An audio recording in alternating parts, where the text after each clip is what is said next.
जय हिंद, नमस्कार, आदाब, सत श्री अकाल। स्वागत है आप सभी का आज के बायोग्राफी सीरीज के इस वीडियो में। जैसा कि आप लोगों ने टाइटल में देख ही लिया होगा, तो आज मैं हमारे वीर बहादुर भारतीय सपूत परमवीर चक्र सम्मानित कैप्टन विक्रम बत्रा के योगदान भरे जीवन को आज मैं कुछ बिंदुओं पर बात करूंगा। मैं आपको बता दूं कि मैं इस वीडियो में कुछ पॉइंट को लेकर के चलूँगा। फर्स्ट पॉइंट, उनके जीवन के बारे में बताऊंगा। उनके जीवन में सारी घटनाओं पर आज मैं विश्लेषण करूंगा। सेकंड पॉइंट, कारगिल युद्ध कि कैसे हुआ, क्यों हुआ, इसके बारे में मैं आज बात करूंगा। और थर्ड पॉइंट, विक्रम सर पर विरासतें, जो भी उनके मरणोपरांत जो भी विरासतें बनाएंगे उसके बारे में बात करूंगा। सभी डिफेंस एस्पिरेंट से कहना है कि विक्रम सर की बायोग्राफी को आप पूरा देखें। तो विक्रम सर पर डेडिकेटेड इन लाइनों के साथ में इस बायोग्राफी सीरीज को शुरू करता हूँ। वह ऊंची चोटियों पर प्रलय मचाकर लड़ रहा था जब देश पर दुश्मन के षड्यंत्र का खतरा था। वह ऊंची चोटियों पर प्रलय मचाकर लड़ रहा था जब देश पर दुश्मन के षड्यंत्र का खतरा था। पराक्रम से परमवीर और शहादत हासिल किया वह कारगिल युद्ध का शेरशाह विक्रम बत्रा था। तो विक्रम सर का जन्म 9 सितंबर 1974 को हिमाचल प्रदेश के पालमपुर के एक छोटे से गांव में हुआ। इनके पिताजी का नाम गिरधारी लाल बत्रा, ये स्कूल शिक्षक, जिनकी माता का नाम कमल कांता बत्रा की तीसरी संतान थे। वह जुड़वा बेटों में सबसे बड़े बेटे थे। विशाल नाम के भाई से 14 मिनट पहले इनका जन्म हुआ। वह माता ने इन दोनों का उपनाम लव और कुश, यानी कि लव विक्रम सर और कुश विशाल सर रखा, क्योंकि इनकी माता भगवान राम की भक्त थीं। इसीलिए राम के पुत्र लव व कुश पर ही इन्होंने नाम रखा। वो इनकी 2 बहनें थीं, सीमा और नूतन। जैसा कि कहा जाता है कि हर बच्चे की प्राथमिक शिक्षक माँ ही होती है, तो उसी तरह विक्रम सर की प्राथमिक शिक्षा भी माँ से प्राप्त की। इसके बाद उन्होंने पालमपुर के डीएवी पब्लिक स्कूल से पढ़ाई की। पढ़ाई के साथ साथ खेल में भी काफ़ी रुचि थी। दिल्ली में युवा संसदीय प्रतियोगिताओं के दौरान राष्ट्रीय स्तर पर अपने स्कूल का प्रतिनिधित्व करते थे। उन्होंने कई खेलों में उत्कृष्ट प्रदर्शन किया और साथ में टेबल टेनिस में इन्होंने अच्छा प्रदर्शन दिया। 1990 में उन्होंने केवीएस नेशनल्स में टेबल टेनिस में अपने स्कूल का प्रतिनिधित्व किया और 1992 में सेंट्रल स्कूल से 12वीं कक्षा की बोर्ड की परीक्षा पूरी करने के बाद बीएससी मेडिकल साइंस में डीएवी कॉलेज चंडीगढ़ में भाग लिया। कॉलेज में वह एनसीसी के एयर विंग में शामिल हो गए। 1994 में एनसीसी कैडेट के रूप में इनको चुना गया। गणतंत्र दिवस पर परेड में इन्होंने भाग लिया। तो विक्रम सर भारतीय सेना में शामिल होना चाहते थे। इनके नाना जी भी एक सिपाही थे, जो कि 1995 में शिपिंग कंपनी में मर्चेंट नेवी के लिए इनको चुना गया। लेकिन इन्होंने अपनी माँ से कहते हुए मन बदल दिया कि जीवन में पैसा ही सब कुछ नहीं है, मुझे कुछ बड़ा करना है, कुछ महान हो, कुछ असाधारण करना है जो मेरे देश को प्रसिद्धि दिला सके। उसी वर्ष चंडीगढ़ में स्नातक की डिग्री पूरी की। 1995 चंडीगढ़ में पंजाब विश्वविद्यालय में दाखिला लिया, जहां उन्होंने एमए अंग्रेजी पाठ्यक्रम में प्रवेश लिया ताकि वो सीडीएस की तैयारी कर सकें। 1996 सीडीएस की परीक्षा क्वालिफाई कर इलाहाबाद में इनकी एसएसबी हुई और मेरिट में 35 कैंडिडेट के साथ में शामिल हो गए। बत्रा सर 1996 में मानेकशा बटालियन में देहरादून आईएमए में शामिल हुए। अपने 19 महीने के परीक्षण पूरा करने के बाद भारतीय सेना में लेफ्टिनेंट के रूप में नियुक्त हुए। उन्हें जम्मू और Kashmir rifles 13 Jammu and Kashmir rifles में 13वीं बटालियन में नियुक्त किया गया। उन्हें जम्मू एंड कश्मीर के बारामूला जिला के सोपोर में अपनी पहली पोस्टिंग मिली, जो महत्वपूर्ण आतंकवादी गतिविधियों वाला क्षेत्र है।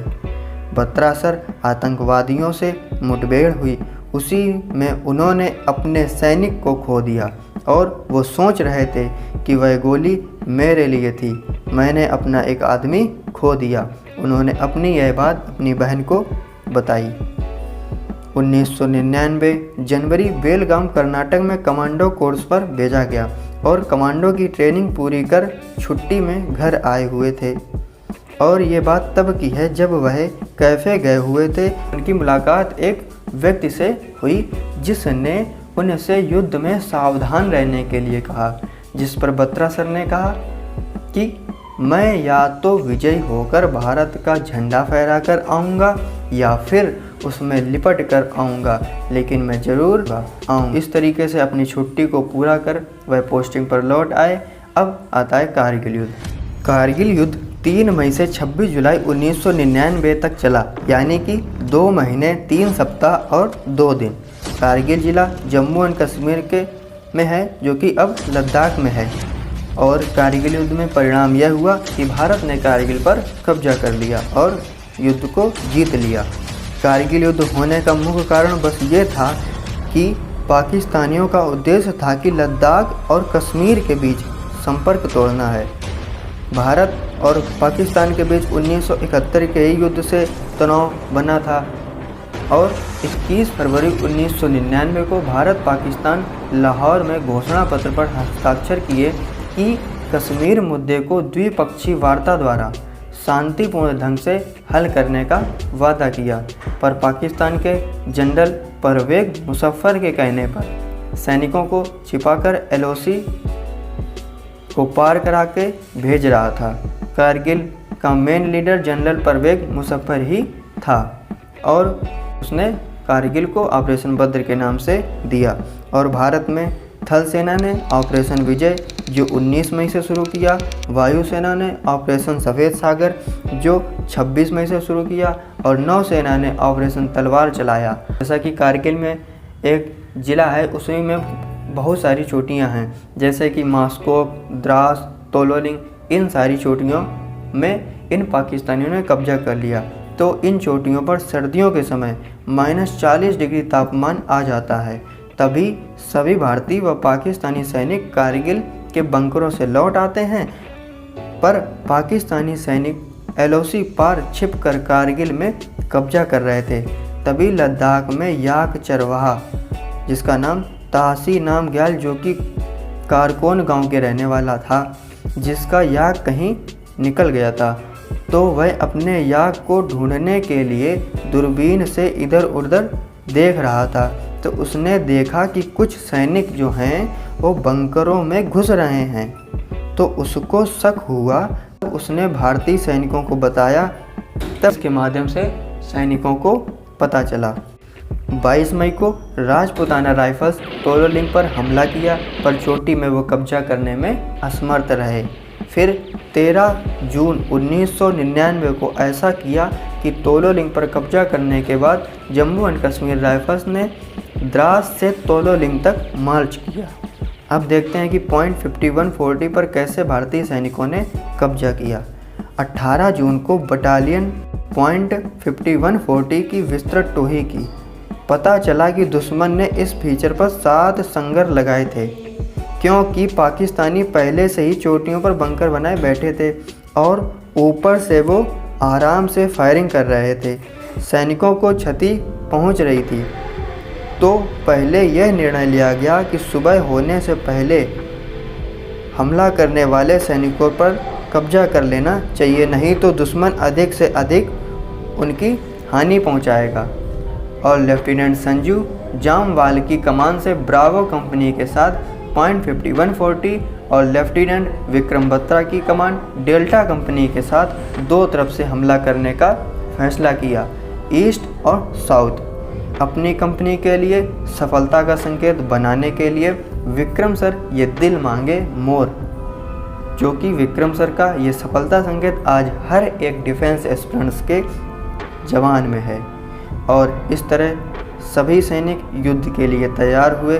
वह सभी सैनिकों ने अपने लक्ष्य के अनुसार पॉइंट पर कब्जा कर लिया और सुबह के 4:35 पर विक्रम सर ने ये दिल मांगे मोर कहते हुए अपने कमांड पोस्ट रेडियो किया। पॉइंट 5140 पर बिना हताहत के साथ कब्जा कर लिया गया। अब विक्रम सर को बुखार था, पर उन्होंने अपनी कमांडिंग ऑफिसर से अनुमति मांगी तो तैयार नहीं थे, पर उन्होंने उनकी न मानी और वह अगले पॉइंट यानी पॉइंट 4875 पर कब्जा करने के लिए चल पड़े। 7 तारीख यानी कि 7 जुलाई को पहली रोशनी से पहले सैनिकों ने दुश्मन की 2 मशीन गनों को खदेड़ने में सफलता हासिल की और आगे बढ़ते गए। अचानक विक्रम सर को एहसास हुआ कि उनके एक आदमी को गोली मार दी गई है और बत्रा ने बहादुरी से घायल सैनिक को निकालने के लिए दुश्मन की आग में खुद को उजागर किया। इसी दौरान एक दुश्मन स्नाइपर द्वारा सीने से करीब से गोली मार दी गई। आरपीजी जो उनके सिर में मारी और घातक घावों के कारण उन्होंने वहीं पे दम तोड़ दिया। तो इस तरीके से हमारे वीर बहादुर कैप्टन विक्रम बत्रा शहीद हुए और वीर गति को प्राप्त हुए। तो इस तरीके से हमारे वीर बहादुर कैप्टन विक्रम बत्रा सर शहीद हुए और वो वीर गति को प्राप्त हुए। तो इनके मरणोपरांत उनको परमवीर चक्र से सम्मानित हुए। तो बत्रा सर को मरणोपरांत स्वतंत्रता दिवस की 52वीं वर्षगांठ पर 15 अगस्त 1999 को भारत के सर्वोच्च सैन्य सम्मान परमवीर चक्र से सम्मानित किया गया था।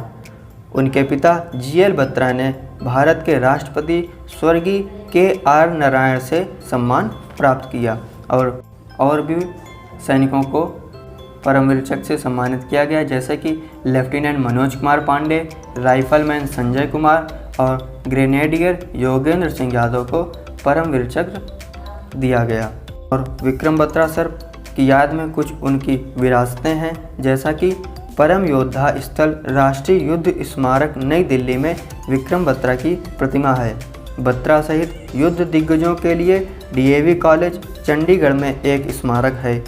IMA में विक्रम बत्रा सर के नाम पे एक मेस भी है और पॉइंट 4875 पर कब्जा करने गए थे तो उसे भी बत्रा टॉप के नाम से जाना जाता है। 14 जुलाई को प्रधानमंत्री अटल बिहारी वाजपेयी द्वारा ऑपरेशन विजय को सक्सेसफुल घोषित किया गया और 26 जुलाई 1999 को युद्ध पूरी तरह समाप्त हो गया।